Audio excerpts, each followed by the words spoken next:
Hey tubers, welcome back for another adventure.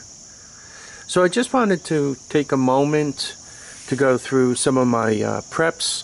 If I know a storm's coming, we just got all that rain from Gordon, and I guess Florence is coming, so just a few things I do to make sure that I'm not going to end up in trouble.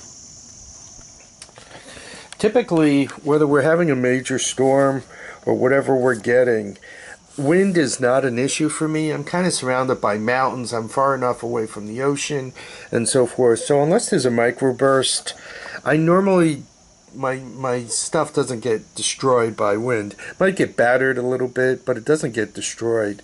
Normally I lose power. That's my #1 issue, and flooding is my second issue.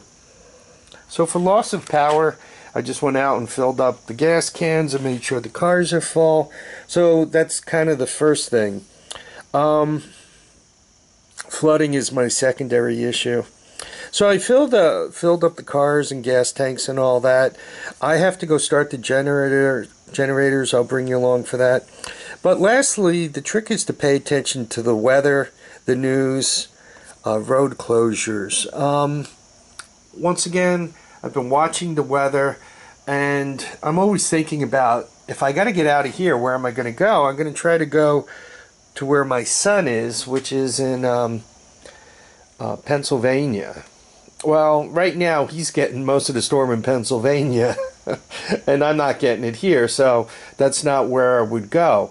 If it were the other way around, where I was going to get banged up by a storm, and it was going to be bad enough where I got to evacuate, I'd be thinking about, how do I get to his place?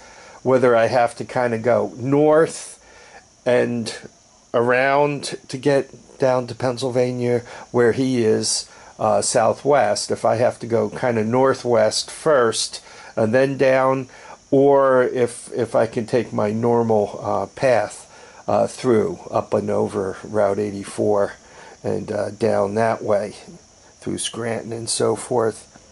So, I mean, these are the things that I pay attention to. We'll go take a look at the generators and drainage ditches and a few other things in a few moments. Hey, tubers. So when it comes to flooding, if one's able to see, my driveway does kind of go uphill a bit up to the road, and because of that, with torrential rainfalls, a hurricane type of situation, I can end up with water coming down here. Most of it naturally flows off to this side, though a little bit does go this way. And for the stuff that goes this way, I put a French drain in front of the garage doors that's piped out and goes into this drainage ditch. And this is a tad overgrown along the edges, but let me see if I can't show you. Like here, right, one could see, that's the water down there. From where I'm standing here, right, and where I am here, I'm probably just below the garage door. That water, with all the rain we've been having, is about another 2 foot down. Took me quite a while to, I used my backhoe loader to clear the ditch out, and every once in a while, particularly in the fall, I'll clear some of this overgrowth out of there. So, should there be that torrential rain, some of the preparations while the weather's good would be to make sure that you put as little of that water into the house as possible. When it comes to paying attention, though, I do have a place that if it looks like I'm going to be getting crazy rain, that's not far from me, where a substation was removed. And it's a nice parking area that I can put the cars, that's up high and safe, and the water drains around them. The only water that hits that area is what falls on it. Water doesn't back up to that area. So, a little bit of thought really helps the preparations. That way, once again, the cars can move out of here and be safe. I know for only minor flooding, I can put them up on the front lawn in front of the house. But if I'm concerned about real flooding, I do have in my mind a place that I can put them and a way of, getting out of my area here without having to drive into any lowlands, right? What's the use of escaping and then losing the car into a swollen stream or something? Here is the primary generator I use in my house, and the reason why is I can run my TV sets on this, my satellite dish.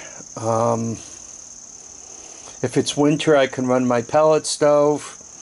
And what I like about this thing is it goes like 6 to 8 hours on a gallon of gas. If anybody's been without power for any amount of time, you realize that gasoline does become an issue before too long. You can't have a generator, whether it's burning gas or diesel,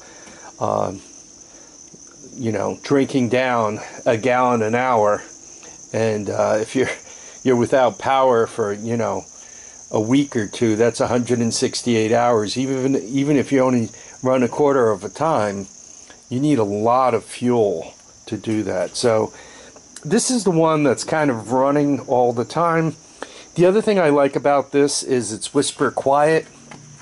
Typically I have it up on the back porch, and with it running on the back porch, I could be out here in the garage and I'll barely hear it. From the front of the house, the driveway, you can't hear it at all.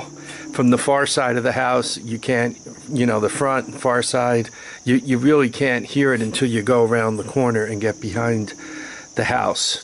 I like that because if you have some generator, banging away, the noise calls attention to the fact that you have a generator, and quite honestly, the banging away makes it so that you can't sleep at night, right? I want this thing to run and run the pellet stove, but while the pellet stove's going, I want to be able to sleep. This has not been started in, God, at least 6 months. So it's been a while since it's been started. So we're going to attempt a cold start. That's always interesting. And this thing is a fussy starter if you don't use starting fluid. Some of you guys have said, well, if you do this, that, or the other thing to it, it will start without starting fluid. But quite honestly, as long as it's starting with starting fluid, I'm just going to let it be the way it is. There's a cover that goes on here, and there are 2 screws that hold it on. The screws are not captive to the cover. So I lost this one, it fell out. This one I still have. And you guys could see I've loosened up by the air filter. And you could see some of the element right here. And I'm just going to give that, here, let's give it a hoot of the good starting fluid. Okay, it's already on, and let's pretend this is a cold start and see what she's gonna do.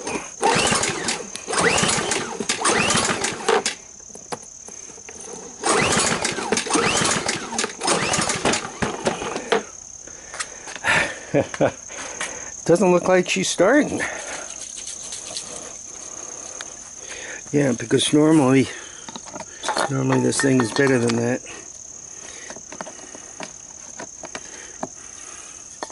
Let's give it a little more.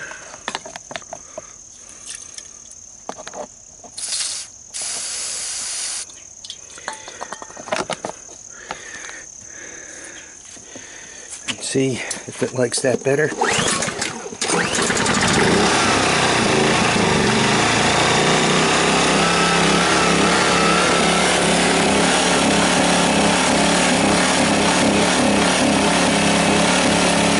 You guys can see it's punting a little bit.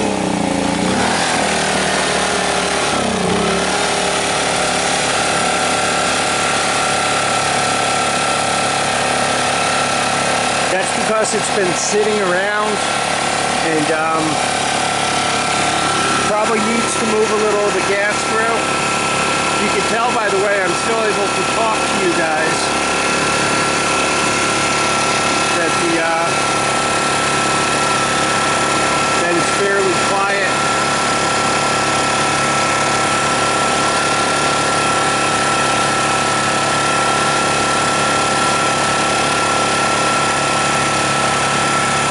What we're also going to do, and I recommend this for anybody who has a generator.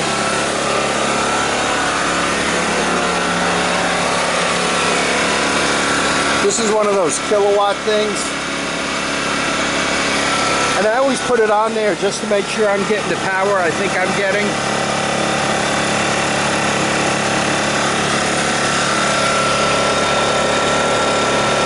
So, I think you can see that, 123 volts. 59.9 hertz. So we're all good.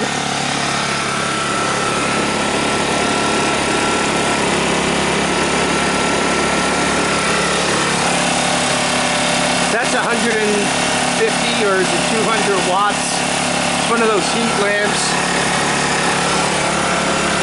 But if you check it, it's still at 59.9, 122.4 volts. So it's doing exactly what I want it to do. I'm going to let it run for a couple of minutes just to run gas through it, just to make sure it's happy and so forth. The last thing a person wants to do is wait for the power to be out, wait for the pressure to be on, and then to start fooling around with your generator.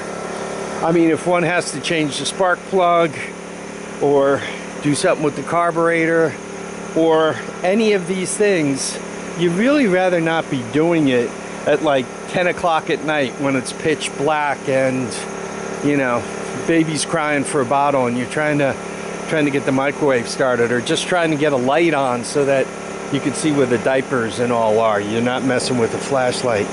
So I'm happy it started.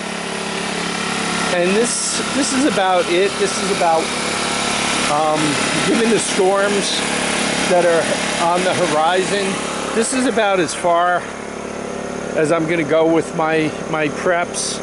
You know, I have gasoline, I still have power. You know, if it looks like it's gonna be really bad, I might fill up a few jugs with water. I have plenty of bottled water to drink, but you know, you fill up a few jugs, makes it easier to do things without having to start the bigger generator and run the well.